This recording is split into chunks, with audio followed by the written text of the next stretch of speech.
in relation po to sa Safer Cities Initiative launched by the DILG and the PNP, focusing on the maximum yung police presence natin at yung strictly implementation ng ating local ordinance. This is a simultaneous activity together with our substation. Meron po kasi tayong 4 substations dito sa City of San Fernando. So ngayong gabi, a total of 8 barangays po ang naikutan po natin. Bago po yung activity natin ngayon, on the part of the PNP, nagbigay po tayo ng information dissemination through sa PA system ng mga bawat barangay po natin. Para po bago tayo mag-activate ng operation natin, inform na po yung mga public, community sa bawat barangay.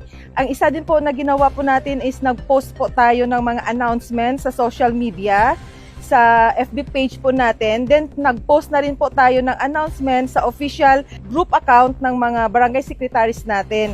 Then yung mga bandilyo, isa yan na nakatulong po sa atin, yung Oplan bandilyo po natin regarding the implementation po ng mga local ordinance natin.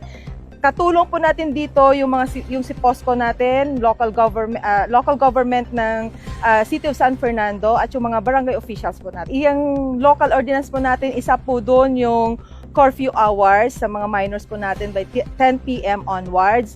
Yung mga half-naked po na mga communities natin na nasa labas. Yung pag-iinom po nila, yung alcoholic beverages po outside the residence, lalo na po sa mga daan. Then, ang excessive noise po, yung videoke at saka po yung mga music po na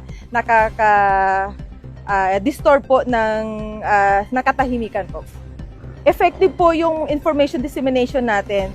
Kung napapansin natin lahat ng na-interview natin na-call yung attention nila, alam po nila yung mga pinagbabawal. So, i-continue pa rin po natin yung activities natin, kasama po yung mga barangays po natin, yung si POSCO po natin.